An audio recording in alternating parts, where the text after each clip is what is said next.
प्यारे बच्चों, तो आइए सुनते हैं आदिवासी लोक कथा। धान की बाली, हाथों की ताली। एक लड़की थी जिसका नाम था सोनई। उसके माता पिता का देहांत हो चुका था। वह अपने चाचा चाची के पास रहती थी। सोनई की चाची बहुत क्रूर स्वभाव की थी। वह सोनई से घर के सारे काम कराया करती, किंतु उसे भरपेट खाने को भी नहीं देती। एक बार सुनई रसोई घर की सफाई कर रही थी कि उसके हाथ से अचार का मर्तबान टूट गया। जाने दो, मिट्टी का बर्तन था, टूट गया तो टूट गया। चाचा ने कहा, अरे वाह, ऐसे कैसे टूट गया? यह मन लगाकर काम नहीं करती है। यदि ये इसी तरह मेरे बर्तन तोड़ती रही तो मैं कंगाल हो जाऊंगी। सुनई की चाची ने चीखते हुए कहा, अब जाने भी दो। चाचा ने चाची को समझाना चाहा।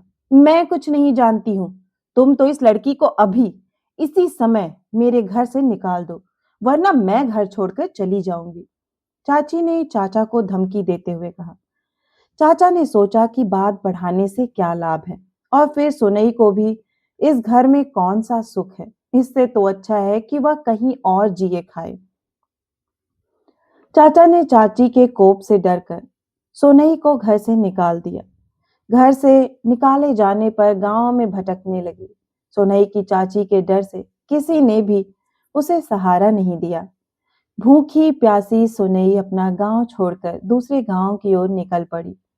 उसे दूर गांव का रास्ता पता नहीं था। वह भटकती भटकती एक जंगल में जा पहुंची।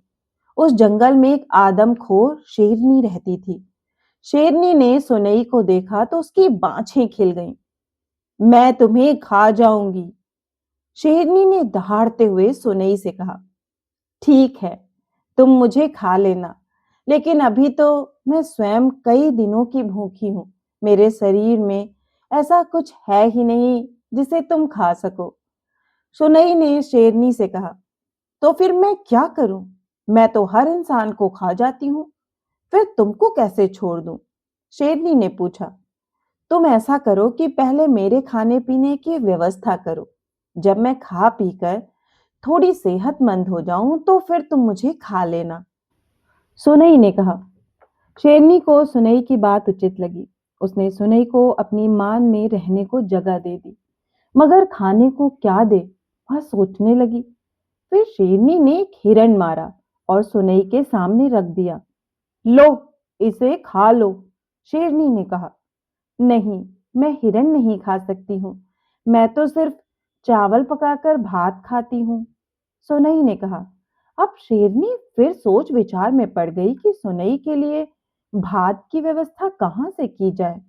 उसी समय उधर से वन देवी निकली। उन्होंने शेरनी को सोच विचार में डूबे देखा तो उससे उसकी चिंता का कारण पूछा।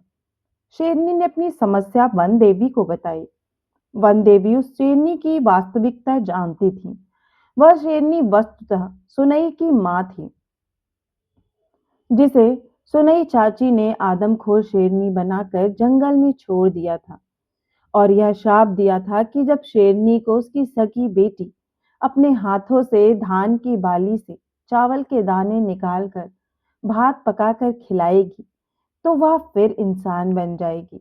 इस श्राप के पीछे सुनई की चाची का सोचना था कि सुनई की मां आदमखोर बन जाने पर यदि अपनी बेटी से कभी मिलेगी भी तो उसे मारकर खा जाएगी।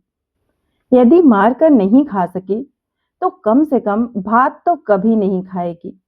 सुनई की चाची ने एक डायन से मिलकर यह सारा खेल रचा था। शेरनी के बारे में विचार करके वन देवी ने शेरनी से कहा, मैं तुम्हारी समस्या दूर किए देती हूँ। मैं सुनई को एक वरदान दे रही हूँ, जिससे सुनई जब भी धान की बाली के बारे में सोचकर अपने हाथों से ताली बजाएगी, उसके हाथों से धान की बालियां झरने लगेंगी। वन देवी ने सुनई को वरदान दिया और वहां से चली गई। सुनई ने अपने हाथों से ताली बजाया तो उसके हाथों से धान की बालियां झरने लगी। सुनई ने बालियां इकट्ठी की और उनमें से चावल के दाने निकाल लिए।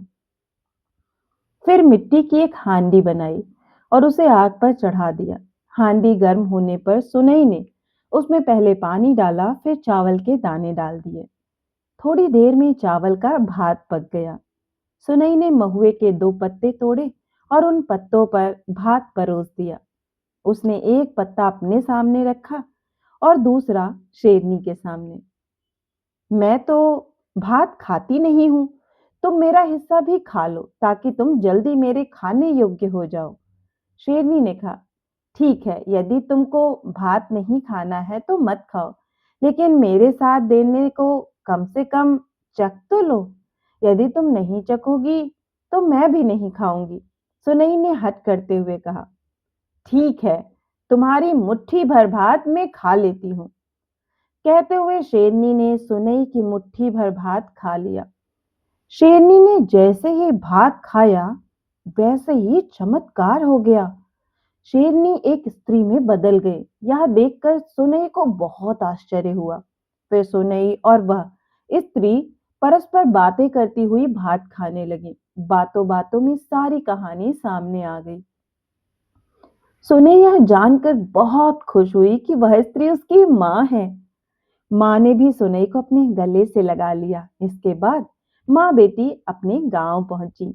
गांव में जिसने भी सुनई की माँ को जीवित देखा, वह चकित रह गया। तब सुनई ने गांव वालों को एकत्रित किया और अपनी चाची के बारे में सबको बता दिया और उसने कैसे उसकी विधवा माँ को एक आदमखोर शेरनी में बदलवा दिया था।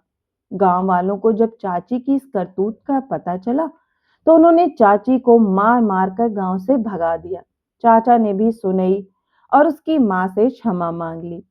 सुनई अपनी माँ के साथ अपने गांव में हंसी खुशी से रहने लगी। तो बच्चों, आपको कहानी कैसी लगी? मुझे आशा है कि आपको यह कहानी बहुत ही पसंद आई होगी। अगर आपको कहानी पसंद आई है तो इसे अपने दोस्तों के साथ शेयर करें। और हाँ, इसी तरह की मनोरंजक कहानियां सुनना चाहते हैं तो इस चैनल से जुड़ें और इसे सब्सक्राइब करना ना भूलें। और हाँ, बेल आइकन जरूर दबाएं जिससे आगे आने वाली हर कहानियां आपको समय पर मिलती रहें। फिर मिलती हूँ एक नई कहानी के साथ। तब तक आप सभी अपना खास ख्याल रखें।